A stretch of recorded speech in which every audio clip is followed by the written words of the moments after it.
Hamdan wa syukran lillah, asyhadu an la ilaha illallah wahdahu la syarikalah, wa asyhadu anna Muhammadan abduhu wa rasuluh. Ma'asyiral mu'minin rahimakumullah.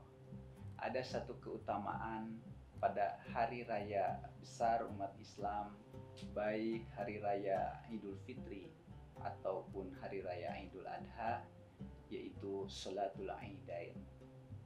Mengenai hukum sholat Id, jika kita melihat dalam kitab Mawsu'atul Fiqhiyah, ada setidaknya 3 pendapat ulama mazhab mengenai hukum sholat Id ini. Jika kita melihat pendapat para ulama mazhab, dalam kitab Mawsu'atul Fiqhiyah, ulama Hanafiyah berpendapat bahwa hukum dari sholatul Id itu adalah wajib. Dikarenakan Rasulullah SAW selama hidupnya beliau tidak pernah meninggalkan satu kali pun dari sholatul Id.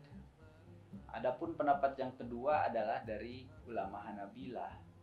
Kalangan Hanabilah berpendapat bahwa hukum dari sholatul Id ini adalah fardu kifayah, yaitu berdasarkan kepada surat Al-Kautsar ayat 2, fasholli lirabbika wanhar.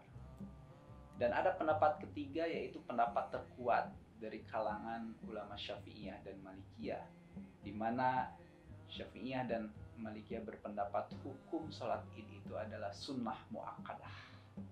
Ini berdasarkan riwayat di mana Rasulullah SAW ketika menjelaskan tentang kewajiban sholat 5 waktu, ada seorang Arab Badui bertanya, "Wahai Rasulullah, apakah ada kewajiban lain bagi kami selain sholat 5 waktu?"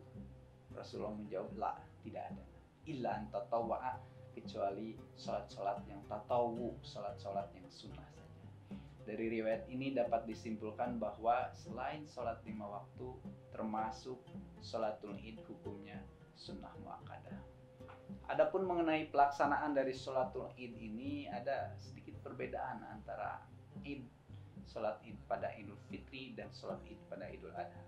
Sholat Idul Fitri, Rasulullah SAW biasa makan dahulu, kemudian baru berangkat ke tanah lapang untuk melaksanakan sholatul Idul Fitri.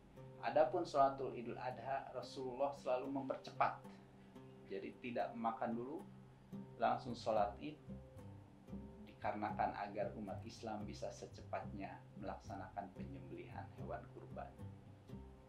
Kemudian mengenai tempat dari sholatul Id, yang paling afdol itu adalah di tanah lapang. Namun jika ada madorot, semisal hujan dan sebagainya, umat Islam boleh melaksanakan sholat Id di masjid, musola dan sebagainya. Ma'asyiral mu'minin rahimakumullah. Pada sholat Id tidak ada azan dan tidak ada pula iqamah.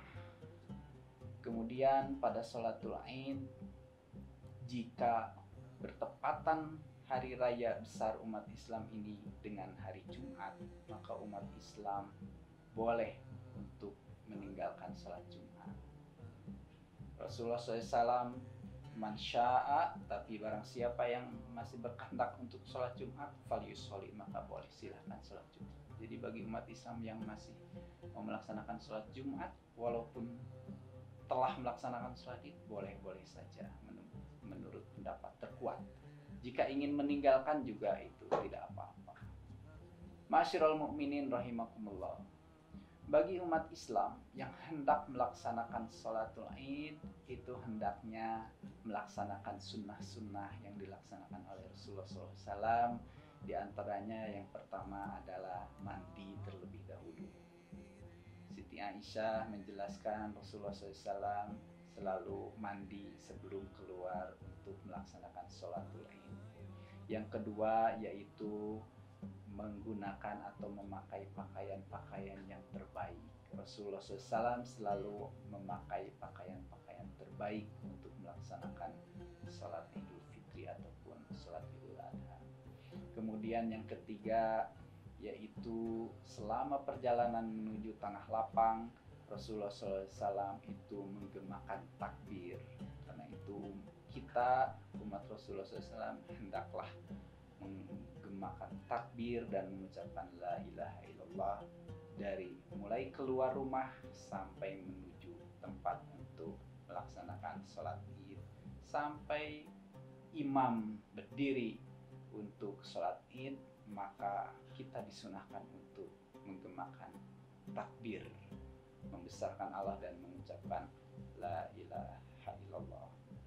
Demikian yang bisa disampaikan, mudah-mudahan ada guna dan manfaatnya.